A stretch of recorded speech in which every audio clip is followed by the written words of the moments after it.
श्री गुरवे नमः. श्रीपादराजं शरणं प्रपद्ये. अध्याय 9. कर्मफल मीमांसा.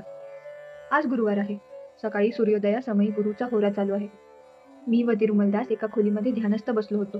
सूर्याची कोवळी किरणे खोलीत डोकावत होती. काय आश्चर्य! त्या कोवळ्या सूर्यकिरणात श्रीपाद श्री वल्लभांचे आम्हा दोघांस दर्शन झाले. सूर्यकिरणांच्या प्रवेशाने आम्ही भानावर आलो. परमपूजनीय, अत्यंत मंगलप्रद असलेले 16 वर्षाचे श्रीपाद श्री वल्लभांचे रूपदर्शन घडणे केवळ परमप्रभूंच्या अव्याज करुणेचे फळ होय. क्षणभर दर्शन देऊन ते रूप अंतर्धान पावले. श्रीपाद प्रभूंना नैवेद्य म्हणून चणे ठेवले होते. सूर्यकिरणांच्या स्पर्शाने ते चणे लोहखंडात रूपांतर पावले. याचे मला आश्चर्य वाटले व मन दुःखी पण झाले. प्रभूंचे दर्शन आणि चणे लोहखंडात रूपांतरित होणे हे काही विशेष सूचक आहे का, अशी माझ्या मनात शंका उद्भवली. श्री तिरुमलदासांनी पुढे सांगण्यास सुरुवात केली. बाबा रे शंकर भट्टा, आज दुपारी माझे आतिथ्य स्वीकार करून तू पुरवपुरास जा, अशी श्री दत्तप्रभूंची आज्ञा झाली. भर दुपारी प्रभू दत्त क्षेत्रात भिक्षा करीत असतात. हा काळ अतिशय शुभप्रद आहे. मी म्हणालो, स्वामी, रोज श्री दत्तप्रभूंचे स्मरण, दत्तकथा प्रसंग श्रवणाने काळ घालवित होतो. आज नैवेद्य म्हणून दाखवलेले चणे लोहखंड झाले याची खंत वाटते. माझ्या या संशयाचे निरसन करून मला कृतार्थ करावे ही प्रार्थना. श्री तिरुमलदास म्हणाले, बाबा रे, काही शताब्दीनंतर कली प्रबळ झाल्याने नास्तिकत्व वाढेल. नास्तिकत्वाचे निर्मूलन करून आस्तिकत्वाची स्थापना करण्यासाठी प्रभू चित्रविचित्र लीला दाखवून अनुग्रह करतील. भविष्यात धर्मसंस्थापनेसाठी सगळ्या कार्यक्रमात बीज रूपाने या श्रीपाद श्री वल्लभांच्या अवतारात अनुग्रह करतील. खनिजांमध्ये चैतन्य निद्रावस्थेत असते. खनिज स्थितीत प्राण अंतर्लीन होऊन राहतो. खनिजामध्ये अनेक रासायनिक प्रक्रियामुळे प्राणाची उत्पत्ती होते. प्राणामध्ये मन अंतर्लीन असते. प्राणरूपात चैतन्य अर्धनिद्रावस्थेत असते. हे तुला वृक्षामध्ये स्पष्ट दिसेल. मादक द्रव्याच्या सेवनाने मनुष्य त्याच्या देहात ह्या स्थितीचा अनुभव करतो. प्राणशक्ती रूपाने व्यक्त झालेले चैतन्य तत्व परिणामक्रमाने विकसित होऊन मनाच्या माध्यमाने कर्म करण्यास अभ्यस्त होते. ही स्थिती तुला पशुमध्ये आढळते. पशुचा पूर्ण विकास तोच मनुष्य म्हटला जातो. मनुष्यात मनःशक्ती पूर्णपणे कार्यरत असते. तर मनास अतीत असलेले अतिमानस एक आहे. ते अंतर्लीन स्थितीत असते. मानव योग साधनेने परिपूर्ण होतो. तो मूलाधारात सुप्त असलेल्या चैतन्यास सहस्त्रारात नेऊन सविकल्प निर्विकल्प समाधी स्थितीस प्राप्त करून घेतो. परमज्योती स्वरूप असलेल्या श्री गुरुशी तादात्म्य स्थितीचा अनुभव घेतो. त्या स्थितीमध्ये अनिर्वचनीय आनंदाचा अनुभव घेतो. तर त्याची वर्तणूक मात्र महासंकल्पास अनुसरून असते. म्हणून तो कर्मबंधनापासून अलिप्त असतो. त्या महासंकल्पाचे स्वरूप अचिंत्य, अगम्य व कल्पनातीत असून महाप्रचंड वेगवान असते. अतिमानस हे केवळ श्री प्रभूंचे आहे. प्रत्येक क्षणात कोट्यावधी प्रार्थना श्री प्रभू स्वीकार करतात. धर्मसंमत असलेल्या प्रार्थनास तत्काळ प्रचिती देऊन दुःख निवारण करतात. धर्मबद्ध असलेल्या प्रत्येकांच्या इच्छा पूर्ण करतात. मानवाच्या मनाचा वेग कूर्मगतिवत असून श्री प्रभूंच्या अतिमानसाचा वेग महाप्रचंड व कल्पनातीत आहे. महाप्रचंड वेग असलेल्या प्रकाशाचा वेग पण त्यांच्या अतिमानस वेगापुढे कमी पडेल. मानव किंवा कुठल्याही प्राण्याने केलेली लहानशी प्रार्थना प्रभूंच्या दिव्य तेजपुंजाद्वारे प्रभूस पोचते. समस्त दृश्यादृश्य शक्तींचा आधार प्रभूच आहेत. सर्व लोक प्रकाशमान होण्याचे कारण त्यांच्या शरीरातून बाहेर पडणारे ज्योतिपुंज असून दुसरे काही नाही. अनेक कोटी ब्रह्मांडात प्रकाशमान असणारे सूर्य, नक्षत्रादींचे संयुक्त प्रकाश सुद्धा त्यांच्या तेजापुढे सूर्यास दिवटी दाखवल्यासमान होय. बाबा रे, हेच श्रीपाद श्री वल्लभांचे खरेखुरे तत्व होय. अनंत शक्ती, अनंत ज्ञान, अनंत व्यापकत्व असलेल्या त्या निर्गुण निराकार स्वरूपास सृष्टीबद्दल असलेल्या अव्याज अनंत करुणेपोटी सगुण साकार मनुष्य देह धारण करून श्रीपाद श्री वल्लभांच्या रूपात दर्शन देत आहेत. हे जाणण्यासाठी मानवास परिपूर्णता आली पाहिजे. श्रीपाद श्री वल्लभांचे दिव्य स्वरूप. मानवाची देवाविषयी ओढ अनिवार्य आहे. तसेच देव सुद्धा अनंत परिमितींना लागून निम्न स्तरात जन्म घेतात. यास अवतरण असे म्हणतात. ही एक निरंतर चालू असलेली योगक्रिया आहे. सृष्टीमध्ये सत्याची एकदा स्थापना झाली की ती स्वयंसिद्ध प्रयत्नरहित कार्यरत असते. सत्य, ज्ञान, अनंत स्वरूप असलेले श्रीपाद श्री वल्लभ हे अनेक सत्या सृष्टीमध्ये स्थापना करण्याच्या संकल्पाने दिव्य भव्य अवतार घेतात. हे साक्षात दत्तप्रभू होत. मी म्हणालो, स्वामी, आपल्याशी चर्चा करीत असता मला कितीतरी नवीन विषयांचा उलगडा झाला, तरी श्री गुरु स्वरूपाचा अंत लागत नाही. त्यांचे हे दिव्य व भव्य चरित्र कसे लिहावे व त्यांना कसली व्याख्या द्यावी हे समजत नाही. मी मूर्ती प्रतिष्ठेबद्दल ऐकले आहे. आपण सत्याच्या प्रतिष्ठेबद्दल बोलत आहात, तरी माझ्यावर कृपा करून सत्याबद्दल विस्तारपूर्वक सांगावे अशी विनंती. श्री तिरुमलदास म्हणाले, बाबा रे, तुझ्याकडून श्रींचे चरित्र लेखन कार्य व्हावे असा संकल्प पूर्वीच झाला असून तुझ्या संपर्कात येणाऱ्या श्रीपादांचे भक्त शिरोमणी ते अनुभव तुला सांगतील. या विषयास लेखणीबद्ध कर. तुझ्या व्याख्यांची इथे आवश्यकता नाही. श्रींचे चरित्र स्वतः श्रीच तुझ्या लेखणीच्या माध्यमातून लिहून घेतील. या उपर विचार करणे व्यर्थ आहे. मनुष्य नाना प्रकारचे अन्न सेवन करतो. सेवन केलेले अन्न आपोआप पचन होऊन शरीरास शक्ती प्रदान करते. या पाचन क्रियेमध्ये मनुष्याचा प्रयत्न नसून शरीराचे काम आहे. मनुष्याचे कर्तव्य केवळ अन्न संग्रह करून ग्रहण करणे एवढेच. भोजन केल्यावर अन्न पचवणे हे शरीराचे कर्तव्य होय. म्हणजे तुझे कर्तव्य अन्न मिळवणे असा विधीचा निर्णय आहे. भोजन केलेले अन्न पाचन करण्याचे कर्तव्य शरीराचे आहे. मनुष्यात मन असल्या कारणाने तो स्वेच्छेचा अनुभव घेतो. म्हणून खरे खोटे, बरे वाईट दोन्ही घडण्याची शक्यता आहे. शरीरास ती स्वेच्छा नाही. जेवलेले अन्न पचन करून शरीरास शक्ती संपन्न करणे हेच शरीराचे कर्तव्य आहे, असा विधीचा निर्णय आहे. मनुष्यास इच्छा असो किंवा नसो, त्याच्या प्रयत्नाशिवाय शरीर आपले कर्तव्य पार पाडत असते. शरीरासंबंधित सत्याची स्थापना झाल्या कारणाने अप्रयत्नाने मनुष्याच्या संकल्पाचा प्रमेय नसून ते सतत चालू असते. प्रकृती म्हणजे सृष्टीमधील सगळ्या क्रिया प्रक्रिया या सत्याच्या आधाराने घडतात. सूर्योदय सूर्यास्त, ऋतुचक्र, ग्रह नक्षत्रादींचे चलन या सत्याच्या आधारावर घडलेच पाहिजे. हे अनुलंघनीय शासन आहे. म्हणजे याच्या विपरीत करण्याचे स्वातंत्र्य त्यांना नाही. सर्व व्यापकत्व असलेले प्रभू सृष्टीमधील प्राणी मात्राविषयी करुणेमुळे सृष्टीविधान सुरळीत करतात. कृतयुगामध्ये संकल्प मात्रे सकल सिद्धी प्राप्त होत, तर त्रेतायुगामध्ये यज्ञ यागाने, द्वापर युगामध्ये मंत्र शस्त्रास्त्राने सकल सिद्धी प्राप्त होत, तर कलियुगामध्ये प्रामुख्याने तंत्र प्रयोगाने कलियुगी यंत्राने सकल सिद्धी प्राप्त होतात. युगधर्मास अनुसरून व मानवाच्या शक्तियुक्तींचा स्तर या आधारावर सृष्टीविधानाच्या सरळीकरणाचा निर्णय होतो. 3 अहोरात्र निरंतर श्रीपाद श्री वल्लभांचे स्मरण केल्याने त्यांचे ध्यान करणाऱ्यास श्रीपाद सशरीर दर्शन देऊन धन्य करतात. मानवाच्या पतनास लाख मार्ग असतील तर देव त्यांच्या उद्धारासाठी 10 लाख मार्गांनी अनुग्रह करतो. श्री दत्त प्रभू त्यांचे अंशावतार सिद्ध, योगी, महासिद्ध यांच्या करवी या सृष्टीचे पालन करीत असतात. पूर्वयुगातील श्रीदत्त हेच श्रीपाद आहे का, अशी शंका तुझ्या मनात बीज रूपाने असल्या कारणाने श्रीपादांनी तुझ्या शंकेचे निवारण करण्यासाठी नैवेद्यास दाखवलेले चणे लोहखंडात रूपांतर केले. माता अनुसूयाने लोहखंडाचे खाण्यायोग्य चणे केले होते. मी प्रत्यक्ष दत्त आहे हे दर्शवण्यासाठी असे केले. तुझ्या कुंडलीत गुरु व्याधी स्थानात आहे. गुरुग्रहास चण्यांचा संबंध आहे.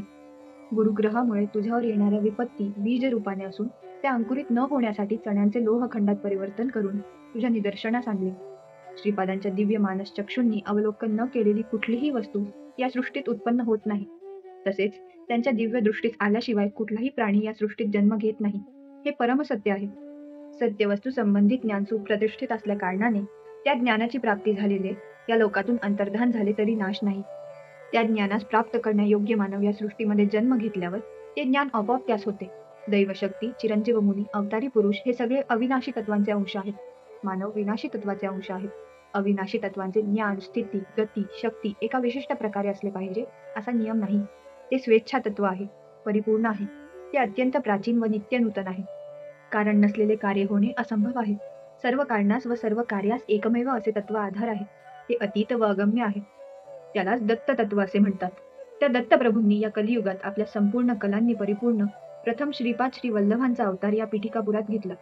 अशा श्रीपाद श्री वल्लभांचे वर्णन करण्यास सहस्त्रफणी आदिशेषास सुद्धा सामर्थ्य नाही. बाबा रे, श्रीपाद श्री वल्लभ श्री नरसिंह सरस्वतींचा अवतार घेणार असल्याचे बरेच वेळा सूचित केले होते.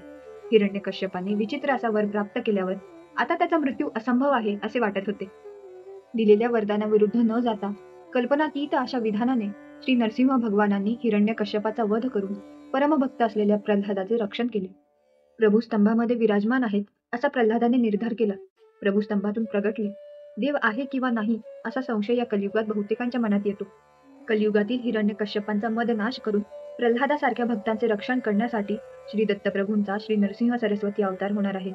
देव आहे हे सिद्ध करण्यासाठी नरसिंह अवताराचे वैशिष्ट्य. श्रीपाद श्री वल्लभ व श्री नरसिंह सरस्वतींचे अवतार दैवदूषण करणाऱ्यांचे मदनाश व देवभक्ती करणाऱ्यांचे डोळ्यास पापणीसारखे रक्षण करणे या 2 प्रधान उद्देशाने झाले. श्रीपाद श्री वल्लभास साध्या साध्य असे काही नाही. तिरुमलदास बोलत होते. मी ऐकत होतो. माझ्या मनात एका संशयाने घर केले. मी भूर्जपत्रावर श्रीपाद श्री वल्लभांचे चरित्र लिहित होतो. भविष्य काळात लोक कुठल्या पत्रावर स्वामींचे चरित्र लिहितील बरे? शालिवाहन शकाच्या अंतर्गत सध्याचे व्यवहार चालू आहेत. हुनशक प्रचारात येणार असल्याचे स्वामींचे म्हणणे आहे. खरे पाहता श्रीकृष्णाचे निर्याण कधी झाले? हे कलियुग कोणत्या दिवशी, कुठल्या घटिकेस किंवा विघटिकेस आरंभ झाले? भविष्य काळातील लोकांच्या कालगणनेप्रमाणे भविष्यात उपयोग होणाऱ्या पत्रावर जर श्रीपाद श्री वल्लभ लिहून दाखवित असतील तर श्रीपाद खरेच श्री दत्तांचे अवतार आहेत याचा मला विश्वास होईल. माझ्या मनातील संशय तिरुमलदासांच्या पुढे व्यक्त न करता ते जे सांगत होते ते ऐकण्याचे सोंग करीत लोहखंडात परिवर्तित चण्यांकडे मी बघत होतो. तेवढ्यात तिरुमलदासांचे कंठस्वर क्षीण होऊन वाकक शक्ती नष्ट झाली. कानठळ्या बसतील असा भयंकर ध्वनी झाला. तो ध्वनी ऐकल्यावर मला बधिरत्व प्राप्त झाले.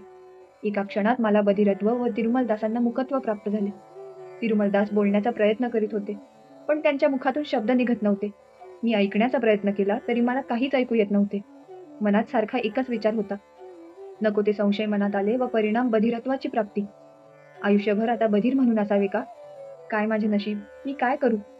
इतक्यात नैवेद्यासाठी ठेवलेले चणे अर्थात लोहखंड तेलुगू भाषेत श्रीपादराजम शरणम प्रपद्ये अशा अक्षरात रूपांतरित झाले. त्याच्यावर पांढरे शुभ्र असे पत्र दिसून आले. आम्ही बघता बघता त्या पत्राचा आकार वाढून दीर्घ चतुरस्र झाला.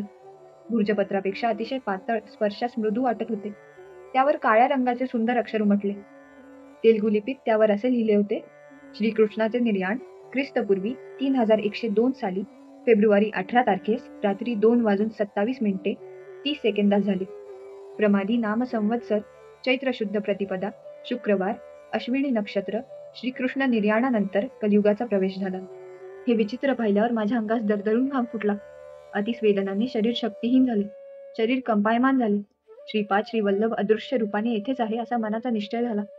मनात विचार आला की काय माझे दुर्दैव, पुरवपुरास जाणे आता एक स्वप्नासारखे आहे. श्रीपाद नरसिंह अवतार धारण करून माझा वध केला तर काहीच आश्चर्य नाही. वस्त्र धुवून पिळून वाळत टाकतात तसे शंकर भट्टास धुवून वाळत टाक अशी आज्ञा तिरुमलदासास झाली तर मी काय करू? तिरुमलदास मला नक्की वस्त्रासारखे दगडावर आपटून पिळून वाळत टाकतील. ब्रह्मज्ञानासंबंधित विषयांचा आपण आत्मज्ञानी आहोत याचा आव आणून क्वचित गुरु आपल्या शिष्य वर्गास बोध करीत. द्रव्यार्जन हेतूने एखाद्या शिष्याची प्रशंसा पण करतील. तो शिष्य अमक्या गुरुने माझी प्रशंसा केली या अहंकाराने मिरवीत असतो.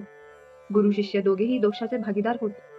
रजक कुलात जन्म झालेल्या तिरुमलदासांच्या करवी ब्रह्मकुलोत्पन्न अशा मला ब्रह्मज्ञानाचा बोध होणे हा श्रीपादांचा चमत्कार होय. परिसरातील इतर रजक आपल्या वृत्तीमध्ये निमग्न होते. त्यांच्यामध्ये या गहन चरित्राविषयी चर्चा करण्याची किंवा जाणून घेण्याची इच्छा पण नव्हती. आता मला श्रीपादांच्या शरणी जावे लागेल. मी तिरुमलदासांच्याकडे पाहिले. त्यांचे मुख ब्रह्मतेजाने झळकत होते. माझ्या मनास असे वाटले की तिरुमलदास ब्राह्मण असून मी रजक आहे. त्यांचा चेहरा प्रसन्न वाटत होता. नैवेद्यात दाखवलेले चणे लोहरूप त्यजून यथावत झाले. श्रीपादांनी मला क्षमा केली असे वाटत होते. काही क्षणात ते शुभ्रपत्र अर्थात कागद अदृश्य झाले. तिरुमलदास म्हणाले, बाबा रे शंकर भट्टा, कलियुग लोहयुग आहे. कल्मषपुरीत असे हे युग आहे. माझ्या देहवसानानंतर काही काळ मी हिरण्य लोकात वास करून श्रीपादांच्या आज्ञेनुसार पुन्हा महाराष्ट्र देशात जन्म घेणार आहे. स्वामी, श्रीपादांनी तुम्हास पण मृत्यूनंतर जन्म घेण्यास आज्ञा केली. अवश्य हा वृत्तांत विस्तारपूर्वक कथन करून कृतार्थ करावे अशी विनंती. तिरुमलदास म्हणाले, एकदा मी श्रीपादांच्या मातामहांच्या घरी त्यांचे धुतलेले वस्त्र घेऊन गेलो. सुमती महाराणींचे मामा श्रीधरावधानी श्रीपादास कडेवर घेऊन खेळवीत होते. दत्त दिगंबर दत्त दिगंबर दत्त दिगंबर अवधूता असा घोष करीत होते. श्रीपादांचे वय 2 वर्षाचे होते. ते किलकारी करीत खेळत होते. ते दृश्य मनोहर होते. अनायसे माझ्या मुखातून श्रीपाद वल्लभ दत्त दिगंबर असे निघाले. श्रीधरावधानींनी माझ्याकडे वळून पाहिले. इतक्यात श्रीपाद नरसिंह सरस्वती दत्त दिगंबर असे म्हणाले. ते साक्षात पूर्वीचे दत्तप्रभू असून प्रस्तुत श्रीपाद श्री वल्लभ व पुढे नरसिंह सरस्वतींच्या रूपाने येणार याची सूचना आपल्या विशिष्ट शैलीत त्यांनी सांगितली होती. समर्थ सद्गुरू शिर्डी साईबाबाच्या रूपाने अवतरतील. श्रीपाद म्हणाले, आजोबा, नृसिंह सरस्वतींचा अवतार महाराष्ट्र देशात घेण्याचा माझा संकल्प आहे. तिरुमलदासास सुद्धा महाराष्ट्र देशात येण्यास सांगत आहे. श्रीधरावधानी आवाक झाले. मी म्हणालो, कुठल्याही जन्मी कोणत्याही रूपात असताना सदैव माझे रक्षण करण्याचा भार तुमच्यावर आहे. मला तुमच्या बाळकृष्ण रूपावर अतिशय प्रीती आहे. श्रीपाद म्हणाले, तिरुमलदासा, तू महाराष्ट्र देशात गाडगे महाराज या नावाने रजक कुलात जन्म घेशील. दीन दलित व दुःखी जनांच्या सेवेत पुनीत होशील. दिशिला नगरीत साईबाबा या नावाने यवन वेशात माझा समर्थ सद्गुरू रूपात अवतार होईल. तुला यवन वेशात समर्थ सद्गुरू असलेल्या माझ्याकडून अवश्य अनुग्रहाची प्राप्ती होईल. तुला बाळकृष्ण रूपांवर प्रीती असल्या कारणाने गोपाला गोपाला देवकीनंदन गोपाला या नाम मंत्राचा जप करशील. या शरीराच्या पतनानंतर क्वचित काळ हिरण्यलोकी राहून तदनंतर गाडगे महाराज होऊन लोकहित करशील. हे तुला माझे वरदान व अभयदान. श्रीधरावधानी या सगळ्या संदर्भात मायेच्या आवरणात होते. त्यांना काही कळले नाही. सुमती महाराणींचे हाकेसरशी त्यांच्यावर असलेले मायेचे आवरण दूर झाले. श्रीपाद सामान्य बालक आहेत अशी त्यांची धारणा झाली. मी म्हणालो, स्वामी, श्रीकृष्णाने भगवद्गीतेत सांगितले होते की कर्माचे फल अनिवार्य आहे. तर श्रीपाद या नियमांचे उल्लंघन न करता कर्मनाश कसे बरे करतील? सद्गुरू सत्पुरुषास योगियास दिलेल्या दानाचे फळ. तिरुमलदास म्हणाले, श्रीकृष्णाने कर्माचे फळ भोगल्याशिवाय चुकत नाही असे म्हटले खरे. पण ते कर्मफल जागृत अवस्थेत भोगावे असे म्हटले नाही. ते स्वप्नावस्थेत सुद्धा भोगू शकतात. स्थूल शरीराने 10 वर्ष भोगायचे कर्म मानसिक त्रासामुळे स्वप्नामधील मानसिक व्यथेमुळे काही घटिकेत भोगून कर्मराहित्य प्राप्त करू शकतो. सत्पुरुषास योगियास दान धर्म केल्याने दैवी कृपेमुळे पापकर्मांचा क्षय होतो. देवतामूर्ती पुण्यस्वरूप असून त्यांच्या ठायी करुणा असल्या कारणाने आपले पापकर्म त्यांच्यावर ओढून घेतात व त्यांचे पुण्य आपणास देतात. पुण्य पुरुषास केलेल्या दानधर्मामुळे किंवा त्यांची सेवा केल्याने पण अशी अदलाबदली होते. समर्थ सद्गुरूंचे ध्यान केल्यास ध्यानाच्या माध्यमातून अदलाबदली होते. सद्गुरू त्यांच्या शिष्याकरवी सेवा घेऊन सेवेच्या माध्यमातून शिष्याचे पापकर्म आपल्यावर ओढून घेतात व आपले तपफल शिष्यामध्ये संक्रमित करतात. परंतु पापकर्माचे फळ भोगल्याशिवाय चुकत नाही. देव, सत्पुरुष, सद्गुरू, अवतार पुरुष महातेजोमय असून अग्निस्वरूप असतात. त्यांनी स्वीकार केलेल्या पापकर्मास दग्ध करण्याची शक्ती त्यांच्यामध्ये असते. त्यांना आपण अर्पण केलेल्या पत्र, फल, पुष्पादींच्या माध्यमाने सुद्धा पाप-पुण्याची अदलाबदली घडत असते. आपली आर्तता, भक्ती, शरणागती जेवढी तीव्र असते, तेवढ्याच तीव्र गतीने ही अदलाबदली घडत असते. काही वेळा श्रीपाद त्यांच्या आश्रितांचे पापकर्मफल निर्जीव असलेल्या दगडधोंड्यांवर फिरवीत. त्या दगडधोंड्यास फोडून किंवा नाना विचित्र मार्गाने त्या पापकर्मांचे निर्मूलन करीत. यास अनुसरून एक दृष्टांत सांगतो. लक्षपूर्वक ऐक. श्रीपादांच्या जन्मापासून त्यांना पुरेसे दूध मिळत नव्हते. सुमती महाराणी आपल्या पुत्रास पुरेसे स्तनपान करवू शकत नव्हती. त्यांच्या घरी एक गाय होती. त्यांच्या घरी असलेल्या कालाग्निशमन दत्तास नैवेद्यापुरते एवढेच दूध द्यायची. बाकी दूध आपल्या वासरास पाजायची. त्या गायची ही एक विचित्र प्रवृत्ती होती. कालाग्निशमन दत्तास नैवेद्यासाठी ठेवलेले दूध कधी कधी नैवेद्य दाखवायच्या अगोदर श्रीपाद पूजा मंदिरात जाऊन प्राशन करायचे. असे घडल्या दिवशी श्री अपलराज गुळाचा खडा नैवेद्य दाखवून उपवास करायचे. पतीचा उपवास घडल्या दिवशी सुमती महाराणी पण उपवास करायची. एखादे समय नैवेद्य दाखवेपर्यंत श्रीपाद थांबले त्या दिवशी ते दूध श्रीपाद प्राशन करीत. त्यांच्या वंशात जन्मलेल्या अपूर्व व दिव्य शिशूस पुरेल एवढे दूध आपण देऊ शकत नाही, या विचारांनी माता पिता चिंतित होते. व्यंकटप्पय्या श्रेष्ठी व नरसिंहराय वर्मा यांनी भरपूर दूध देणारी एक गाय अपलराजास दान देण्याचा प्रयत्न केला. ते सारे प्रयत्न व्यर्थ झाले. कारण दान स्वीकार न करण्याचे अपलराजांचे व्रत होते. दान घेतल्याने पापसंग्रह होतो असा त्यांचा अभिप्राय होता. ते वेदशास्त्र संपन्न असून केवळ वेदसभा असल्यास त्यातून मिळाली तेवढी दक्षिणा स्वीकार करीत होते. पौरोहित्यापासून उत्पन्न कमी होते. फक्त व्यंकटप्पय्या श्रेष्ठी व नरसिंहराय वर्मा यांच्याकडे पौरोहित्यास जात असत. ते दोघे दक्षिणा जास्त देण्याचा प्रयत्न केल्यास त्यांच्यावर राग करायचे. अपलराज आपले सासरे श्री सत्यऋषीश्वर म्हणजे श्री बापन नारे यांच्याकडून पण काही घेत नसत. कार्तिक पौर्णिमेस सुमती महाराणीचा जन्मदिवस असल्या कारणाने श्वशुरगृही भोजन करीत. वैशाख शुद्ध तृतीयेस अपलराजांच्या जन्मदिवशी पण श्री बापन्नाऱ्यांच्या घरी भोजन करीत. कालांतराने श्रीपाद जयंती अर्थात गणेश चतुर्थीस पण त्यांच्या घरी जेवायचे. कुटुंबाच्या या दुःस्थितीचा विचार करून एके दिवशी सुमती महाराणी आपल्या पतीस म्हणाली, नाथ, आमच्या माहेरचे संपन्न असून नैष्टिक श्रौत्रिय संस्काराचे आहेत. मल्हादी वंश श्रीमंत असून आमचे माहेर आहे. त्यांच्याकडून एका गायीचा स्वीकार करण्यात मला काही दोष वाटत नाही. श्रीपादांना पोटभर दूध देण्याची पण आपली स्थिती नाही. आपण या विषयाचा शांतपणे विचार करावा ही विनंती. अपलराज म्हणाले, सौभाग्यवती, तुझे म्हणणे बरोबर आहे. सत्यऋषीश्वर पापरहित असून त्यांच्याकडून गाय घेतल्याने दोष घडत नाही. पण या विषयात शास्त्रसंमती असणे आवश्यक आहे. श्रीपादांच्या जन्मापूर्वीपासून आजपर्यंत आश्चर्यकारक घटना घडत आल्या. श्रीपाद दत्ताचे नवावतार असल्यास आपल्या घरी असलेल्या गायीने भरपूर दूध दिले असते, नाही का? किंवा तुझ्या स्तन्य क्षीराची समृद्धी झाली नसती का? बरे, मोठा मुलगा श्रीधरराज शर्मा आंधळा व लहान मुलगा रामराज शर्मा पंगू आहेत. श्रीपाद त्यांचे अंगवैकल्य नाहीसे करून त्यांना विमुक्त करू शकतात ना? तू या विषयाबाबतीत तुझ्या वडिलांशी चर्चा कर. येऊन जाऊन माझ्या नियमांच्या उल्लंघनाची पाळी माझ्यावर आणता हे उचित नव्हे. सुमती महाराणीने या विषयाचे निवेदन आपल्या वडिलांसमोर केले. बापन्नारे मंद हास्य करीत म्हणाले, अम्मणी, हे सगळे श्रीपादांचे लीलाविलास आहेत. श्रीपाद समस्यांचे परिष्कार करण्यातच नसून समस्या उत्पन्न करण्यात पण पटाईत आहेत. श्रीपाद दत्त असल्याचे योग्य दृष्टीने मी जाणले आहे. आपल्या घरी गोसमृद्धी आहे. गाय देण्यास केवळ माझी संमती नसून महानंदप्रद पण आहे. दत्तप्रभूस गोक्षीर अत्यंत प्रीतिकर आहे. तुझ्या पतीच्या म्हणण्याप्रमाणे शास्त्रसंमती आवश्यक आहे. अहो, काय विधी वैपरीत्य आहे. श्वशुराकडून संपत्ती लुबाडण्यासाठी नाना परीचे प्रयत्न करणाऱ्या जमातांची या जगामध्ये कमी नाही. पण माझा जमात अग्निहोत्रा समान आहे. त्यांचे नियम भंग करण्यास प्रयत्न करणारे आपण वेडे ठरतो. सृष्टीतील पंचमहाभूतांनी स्पष्ट रीतीने आमोदन केल्याशिवाय तुझा पती गोदान स्वीकार करणार नाही. श्रीपाद त्यांच्या ज्येष्ठ बंधूंना अंगवैकल्यापासून विमुक्त केल्यास तुमच्या कुटुंबाशी असलेले त्यांचे ऋणानुबंध संपतील. ऋणविमुक्त झालेले दत्त तुमच्या घरी पुत्राप्रमाणे राहू शकत नाही. जगद्गुरू होऊन लोकोद्धारासाठी घर सोडून जाईल. म्हणून चुकून सुद्धा त्यांचे अंगवैकल्य दूर करण्याची इच्छा श्रीपादासमोर दर्शवू नको. सगळे कालाधीन आहे. काळ श्रीपादांच्या अधीन आहे. श्रीपादांनी संकल्प केला तर तुझा क्षीर समृद्धी होईल. परंतु श्रीपादांचे तुझ्याशी असलेले ऋणानुबंध संपतील. ऋणानुबंधातून विमुक्त झालेले श्रीपाद आपल्या कुटुंबात सीमित नसून विश्वगुरुत्वाचे कर्तव्य पालण्यासाठी आपले घर सोडून पलायन करतील. श्रीपादांचा संकल्प झाल्याने घरातील गाय तिची विचित्र प्रवृत्ती सोडून पुष्कळ दूध देईल. मग ही समस्या राहणार नाही. म्हणून तू थोडा काळ धीर धर. दत्तांनी उत्पन्न केलेल्या समस्येचा परिष्कार दत्तच करतील. मी म्हणालो, स्वामी, श्रीपादांचा बंधूस अंगवैकल्य येण्याचे कारण काय? वंश परंपरेने आलेले कर्मदोष आहे का? तिरुमलदास म्हणाले, श्री दत्ताचा अवतार सायं संध्येसमयी झाला. श्रीपादांचा उषःकाली झाला. पुढे होणाऱ्या नृसिंह सरस्वतीचा अवतार भर दुपारी अभिजित लग्नावर होणार आहे. दत्तांची लीला अगाध आहे. सायं संध्येनंतर तिमिराचे आवरण येते. जीवन निद्रावस्थेत असते. म्हणून दत्त अवतारात योग साधनेच्या परिणाम क्रमानुसार समस्त जीवांचे भार वहन करून जीवास सुखनिद्रा दिली. कुठे जावे, काय करावे, परिणाम स्वरूप कोणत्या दिशेस जावे, या उद्विग्न मनस्थितीत जीव असतो. हाच गाढ अंधकार आहे. जीवास न कळत परिणाम सिद्धी प्राप्त करून देणे दत्तावताराचे वैशिष्ट्य. जीव कुठले प्रयत्न न करता किंवा किंचित प्रयत्नाने त्यांना न कळत अंतःचैतन्याच्या ठिकाणी अगाध परिणाम प्राप्त करतो. हे केवळ भूमंडळात सीमित नाही. श्रीपादांचे आगमन उषःकाली झाले. उषस समयी सूर्य भगवान सगळी शक्ती एकाच वेळी प्रयोग करून जीवास पुनीत करीत असतो. श्रीपादांचे सूर्य हे प्रतीक आहे.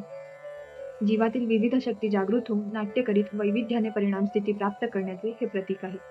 माध्यम दिनी मार्तंडाचे चंड प्रचंड स्वरूप आहे. आत्मासूर्य आपल्या संपूर्ण शक्तीचा समृद्धीने दश दिशास प्रसार करतो. तसे जीवास जागृत करण्यासाठी नृसिंह सरस्वती अवताराचे प्रयोजन आहे. हा विषय त्यांच्या विश्वव्याप्त चैतन्याचा विषय होय. दत्त अवतारात व श्रीपाद श्री वल्लभांच्या अवतारामध्ये काळ रात्र होती. तिचे केवळ महाअंधकाराचे स्वरूप होते. त्याचे प्रतीक म्हणून ज्येष्ठ बंधू असलेले श्रीधर राजशर्मांचा जन्म झाला. ती रात्र उलटल्यावर होती ती स्थिती म्हणजे संशय, नास्तिकवाद, कुतर्क, वक्रभाष्य वगैरे. याचे प्रतीक म्हणून लहान बंधू श्री रामराज शर्मा यांचा जन्म झाला. कुठलाही जीव अंधकारासादृश्य तामस वृत्तीचे निरसन करून संशय, कुतर्क, वक्रभाष्य इत्यादींचे त्याग केल्यावर श्रीपाद श्री वल्लभांचा अनुग्रह प्राप्त करतो. यातले रहस्य हेच होय. हे जगातील प्राण्यांच्या परिणाम दशेस संबंधित विषय आहेत. वंश परंपरेने आलेले कर्मदोष सुद्धा आहेत. श्री आपलराज शर्मा वेल्लनाडू मंडलातील वैदिक ब्राह्मण होते. तरी त्यांच्या कुटुंबास ग्रामाधिपत्य होते. श्रीपादांचे पितामह ऐनवेल्ली या ग्रामाचे अधिकारी होते. त्यांच्या कुटुंबात ज्येष्ठ पुत्रास अधिकार देण्याची परंपरा होती. श्रीपादांच्या पितामहांचे नाव श्रीधर रामराज शर्मा होते. ग्रामाधिकार असलेल्या ब्राह्मणामध्ये आपल्या नावास राज या शब्दास जोडण्याची प्रथा होती व ब्राह्मण असल्याचे सुचवण्यासाठी शर्मा या शब्दास जोडत. ग्रामात पीक पिकले किंवा पिकले नाही तरी कराच्या रकमेची भरपाई जमीनदारांना करणे अनिवार्य होते. ग्रामाधिकाऱ्यावर कर वसूल करून देण्याची जबाबदारी होती. श्रीधर रामराज शर्मांना त्यांच्या आवडीनिवडीस बाजूला सारून जमीनदारांच्या आज्ञेनुसार वेळप्रसंगी हिंसेच्या प्रयोगाने कर वसुली करावी लागेल. हे त्यांचे ग्रामाधिकारी या नात्याने कर्तव्य धर्म होते. पण दैवाच्या दृष्टीने हे पापकार्य होते. आपलराजांच्या ज्येष्ठ भ्रात्यास ग्रामाधिपत्य प्राप्त झाले. पितामहांच्या पापकर्मामुळे मोठा असलेला श्रीधरराज शर्मा व धाकटा श्री रामराज शर्मा या उभयतास अंगवैकल्य प्राप्त झाले. श्रीपाद श्री वल्लभ साक्षात श्री दत्तावतार असले तरी पितामहांच्या स्वल्प पापकर्माचे प्रभाव त्यांना पण अनुभवावे लागले. म्हणून त्यांना दुधाची समस्या उद्भवली. विश्वप्रभूंनी रचलेला नियम सर्वांस लागू होतो. स्वतः अवतरित होऊन कर्मफल त्यांनी पण भोगून आपले मार्गदर्शन केले.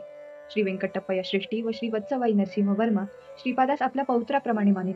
म्हणून श्रीपादांच्या दुधाची समस्या नाहीशी करण्याचा बराच विचार केला. श्री वर्मा श्रेष्ठीस बोलावून म्हणाले की या समस्येचा परिष्कार तुम्ही करावा. श्री नरसिंह वर्म्यांच्या इथे गायत्री या नावाने प्रसिद्ध अशा गायीची संतती होती. त्यातील सर्व शुभ लक्षण असलेल्या एका गायीस श्रेष्ठींनी वर्म्यांकडून क्रय केले. विक्रय केलेल्या धनास वर्मांनी आपल्या जवळ जपून ठेवले. पौरोहित्याच्या निमित्ताने आपलराज वर्म्यांच्या घरी आले. गो विक्रय केलेले धन वर्म्यांनी आपलराजास दक्षिणा म्हणून दिली. साधारणपणे पौरोहित्यानिमित्त मिळणाऱ्या दक्षिणेपेक्षा हे अधिक होते. आपलराज शर्मा यांनी धर्माप्रमाणे जेवढे द्रव्य दक्षिणा म्हणून घ्यायचे होते तेवढेच घेऊन उरलेल्या धनाचा अस्वीकार केला. वर्म्यांनी पण दिलेली दक्षिणा परत घेण्यास नकार दिला. सुक्षत्रिय वंशात माझा जन्म झालेला असून दान दिलेले द्रव्य परत घेऊ शकत नाही असे म्हणाले. हा विवाद श्री बापन्नारायणपर्यंत पोहोचला. ब्राह्मण परिषद बोलावण्यात आली. परिषदेत श्री बापन्नारायांनी घोषणा केली की आपलराज शर्मांनी अस्वीकार केलेले धन ज्यांना घ्यायचे असेल त्यांनी घ्यावे. अनेक ब्राह्मण ते धन आपणास मिळावे या हेतूने त्यांच्यात चढाओढ सुरू झाली. हे सगळेच बघण्यास विचित्र वाटत होते. तेवढ्यात तरुण असलेला पापय्या शास्त्री या नावाचा ब्राह्मण म्हणाला, श्रीपाद देवांश संभूत अवतारी पुरुष नाही. देव असल्यास अशी विचित्र परिस्थिती कशी काय आली? श्री दत्त असल्यास त्यांच्या दोघा भावांचे अंगवैकल्यापासून रक्षण का बरं केले नाही? ज्या काही घटना घडल्या त्या केवळ कल्पना आहेत. तिळाचे पर्वत करून सांगणे महापाप आहे. मी दत्त भक्त आहे. श्वेतार्क रक्षा पण गुरूंकडून प्राप्त करून घेतली आहे. दररोज कितीतरी जप करतो. मी कुठलेही दान घेतल्याने मालिन्य येत नाही. योग्य असलेला अशा मला हे धन द्यावे. ब्राह्मण परिषदेने पापय्या शास्त्रीस ते धन द्यायचा निर्णय केला. ते धन एका चांगल्या गायीस विकत घेण्यास पुरेसे होते. सभा समाप्त झाल्यावर विजय गर्वाने पापय्या शास्त्री घरी गेला. तेथे त्याचे मामा आले होते. कुशल प्रश्न, इष्ट गोष्टी झाल्या. भोजन करून जाण्यास पापय्या शास्त्रींनी त्यांना विचारले. पर्यायाने वर्षातून एकदा भोजन करतो. सध्या भाच्याकडे जेवण करणे जमणार नाही, असे सांगून घाईघाईने तिथून निघून गेले. मामा निघून गेल्यावर पापय्या शास्त्री विचार करीत बसले होते. त्यांची पत्नी जवळ येऊन म्हणाली, स्वामी, आता आलेले तुमचे मामा हुबेहूब गेल्या वर्षी वारलेल्या मामांसारखे दिसतात नाही का? पापय्या शास्त्री हादरून उठले. त्यांना एकच मामा होते, ते पण गतवर्षी निधन पावले. आता आलेले हे मामा कोण? माझी बुद्धी केवढ्या भ्रमात फसली. मामाच्या नात्याचे इतर काही नाते असले तरी 100% या मामासारखे दिसणारे कुणी नव्हते. मृत झालेल्या मामांचा प्रेतात्मा तर नाही ना मी पाहिला? त्याच्या हृदयाचे ठोके वाढत चालले. भूत, प्रेत, पिशाचांच्या मंत्रतंत्राविषयी त्याला काही ज्ञान नव्हते. त्याचे उपास्य दैवत असलेल्या दत्तांच्या अनुग्रहाचे पतन तर होत नाही ना? येणारा पुढचा काळ कष्टदायक तर नाही ना? मामांनी जाता जाता शीघ्र आपण भेटू याची अपेक्षा करतो, असे म्हटलेले वाक्य सतत त्यांच्या मनास भेडसावू लागले. लवकरच आपण मरण पाहून परलोकात आपल्या मामास भेटणार का? या विचारांनी त्याचे मन जड झाले. ओम ग्राम दत्तात्रेयाय नमः मंत्राचा जप त्याने सुरू केला. त्या दिवशी मंत्र जप करणे सुद्धा एकाग्र चित्ताने होत नव्हते. श्री कुकुटेश्वराच्या मंदिरात स्वयंभू दत्तात्रेयांचे दर्शन घेण्यास गेला. दत्तमूर्तीचे ध्यान करण्यास बसल्यावर ध्यानात शिर नसलेली दत्तमूर्ती दिसली. तिथे पण जप करण्यास बसल्यावर मन स्थिर नव्हते. अर्चकाने प्रसाद दिल्यावर असे वाटले की विषपुरीत कलशातून काढून दिले की काय. अर्चक हसत हसत काही म्हणत होते, परंतु पापय्या शास्त्रीस असे ऐकू येत होते की हा प्रसाद ग्रहण करून लवकर मरण पाव. ते घरी परत आले तेव्हा त्यांना त्यांच्या पत्नीच्या कपाळावर कुंकू दिसले नाही. मी जिवंत असताना कपाळावरचे कुंकू का बरे काढलेस, असे म्हणून तिच्यावर चिडली. रुपया एवढे कुंकू कपाळावर मिळवीत असता पापय्या शास्त्रींचे चिडणे तिला थोडे विचित्रच वाटले. पापय्यास वेड लागले असे म्हणून पिठापुरीत अफवा उठली. किंवदंती, अफवा यांचे प्रमाण पिठापुरात जास्त होते. पापय्यास मानसिक व भूत चिकित्सा सुरू झाली. त्यांना वेड नाही असे पापय्या पदोपदी सांगत होते, तरी लोक मानण्यास तयार नव्हते. वेडा पण कधी कधी तर्कयुक्त भाषण करतो असे म्हणायचे. पापय्याच्या पत्नीस एक उपाय सुचला. तिच्या पतीने अज्ञान व श्रीपादांची निंदा केली, याचे कर्मभोग आहेत असा तिचा निर्धार झाला. पाषाणातील देवास शरण जाण्याऐवजी सशरीर असलेले श्रीपादांच्या शरणी जावे असा तिने विचार केला. ती श्रीपादांच्या घरी गेली. श्रीपादांना तिने कडेवर घेऊन लाड केले. कोणी नसल्याची संधी साधून तिने श्रीपादांना आपली दुःस्थिती सांगितली. श्रीपाद म्हणाले, आत्या, या सगळ्याचा एक लहान उपाय आहे. तू माझ्या मातेसमान असल्या कारणाने तुला मी हे रहस्य सांगतो. तू काही वेळ न घालवता नूतन गृहाचे निर्माण कर. तू व मामा वास्तुपूजा करून त्या नूतन गृहात प्रवेश करा. लागलीच सगळे काही बरे होईल. श्रीपादांची अशी आज्ञा झाल्यावर तिने असे सांगण्यास सुरुवात केली की ही विपदा भाड्याच्या घरात राहत असल्यामुळे तिच्यावर कोसळली. म्हणून शीघ्रातिशीघ्र स्वतःचे घर बांधायचे असे तिने आपल्या बांधवास पटवून दिले. मग काय विचारता, कोणी एकाने पापय्यास एक जीर्ण झालेले घर भूदान म्हणून दिले. लागलीच घरातील सगळी संपत्ती, धन इत्यादींचा विक्रय करून जीर्ण घरास पाडून नूतन गृहनिर्माण कार्य सुरू झाले. गृहनिर्माणासाठी ऋण सुद्धा घ्यावे लागले. पर्वतशिला आणून त्यांची शकले करून गृहनिर्माणात वापरण्यात आली. नूतन गृहप्रवेश केल्यावर पापय्या शास्त्री स्वस्थ झाले. बाबा रे शंकर भट्टा, पापय्याची मृत्यूदशा चालू होती. त्यांचे अपमृत्यूच्या संकटापासून श्रीपादांनी रक्षण केले. त्याला मानसिक त्रास, अपमान, धनव्यय इत्यादी कष्ट देऊन कर्मध्वंस केला. तेवढेच नव्हे, पापयांच्या पापकर्मांचे शिलांमध्ये आकर्षित करून त्या शिलांचे शकले करून पापकर्मांचा नाश केला. कर्मध्वंस करण्यास सिद्ध, अवधूत, विविध व चित्रविचित्र मार्गांचे अवलंबन करतात. स्वस्थ झालेल्या पापय्या शास्त्री श्रीपाद म्हणाले, तू केवढा बुद्धिहीन आहेस. तू मनपूर्वक आराधना करीत असलेला श्री दत्त सशरीर रूपाने तुझ्या समोर उभा असला तरी तू ओळखले नाहीस, म्हणजे तुझे केवढे दुर्भाग्य. कुकुटेश्वर मंदिरात असलेली पाषाण मूर्ती तुझे रक्षण करील असा तुझा निर्धार होता. म्हणून तुझे संचित पाप पर्वत शिळांवर फिरवून त्यांचे शकले करून तुझे कर्मफळ नाहीसे केले. तुला नूतन गृह करून दिले. सशरीर असलेल्या या दत्तास शरण आला असता तर तुझे संचित संस्कार या शरीरावर ओढून घेऊन तुझे कर्म क्षय केले असते. भक्ताच्या भावनेनुसार भगवंताचे अनुग्रह फल असते. ही लीला घडल्यावर पापय्याने श्रीपाद श्री वल्लभच दत्ताचे अवतार आहे असे ओळखले. श्रीपादांच्या दुधाच्या समस्येविषयी श्री श्रेष्ठी व श्री वर्मा चिंतित होते. हा विषय घेऊन ते श्री सत्य ऋषीश्वर म्हणजे श्री बापांना आर्य यांच्याकडे जाऊन म्हणाले, हे राजर्षी, आपण राजा जनकाप्रमाणे संसारात असून ब्रह्मज्ञानी आहात, ब्रह्मामध्ये लीन आहात. आमची एक लहानशी इच्छा आहे, ती आपण पूर्ण करावी.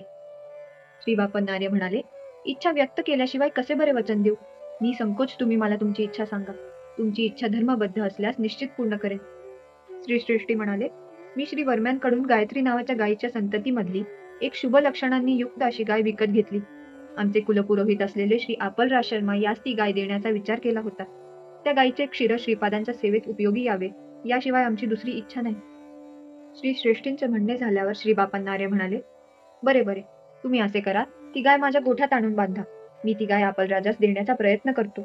शुभलक्षणी गाय आपलराजांच्या घरी असणे दात्यास व ग्रहितास शुभप्रद व श्रेयस्कर आहे. गोमातेस बापन्नाऱ्यांच्या घरी आणले. गोदान घेण्यास आपलराजांनी नकार दिला. हिमालयात सतोपत नावाचा एक प्रांत आहे.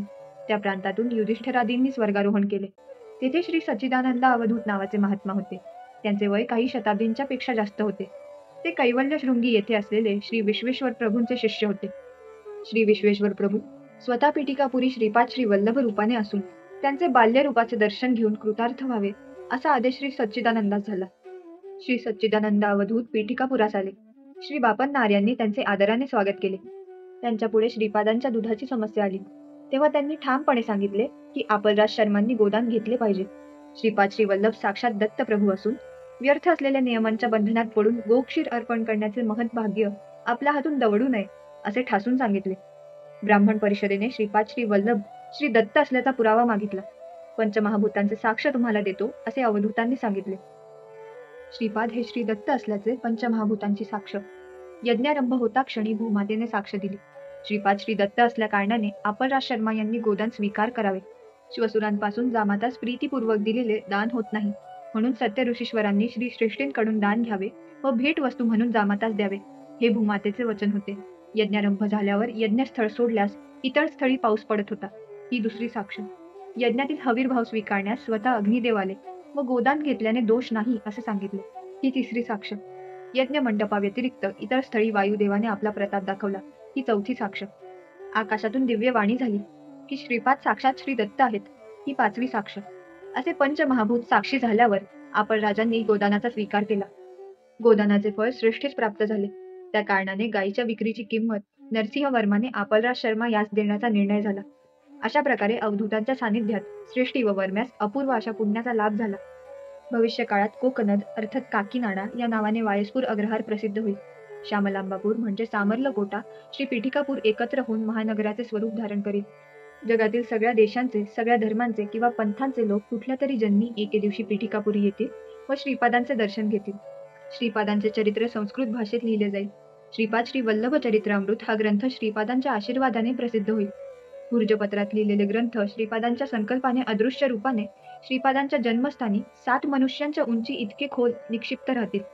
त्यांच्या जन्मस्थानी श्रीपादुकांची स्थापना व मंदिराचे निर्माण होईल. श्रीपादास गोदान केलेले महापुण्यशाली व्यंकटप्पया श्रेष्ठी खरोखर धन्य आहेत. त्यांच्या कुटुंबात धनधान्याची समृद्धी असेल. ते हिरण्य लोकात थोडा काळ राहून पुन्हा महाराष्ट्र देशात ऐश्वर्यवंत वैश्य कुळात जन्म घेऊन श्री नरसिंह सरस्वती अवताराचे सुद्धा दर्शन घेतील. बाबा रे शंकर भट्टा, हे गोदान अत्याधिक विशेष शुभप्रद आहे. तू पुरपूर प्रयाणाची तयारी कर. श्रीपाद श्री वल्लभ सदैव तुझी रक्षा करतील. श्रीपाद श्री वल्लभांचा जय जयकार असो.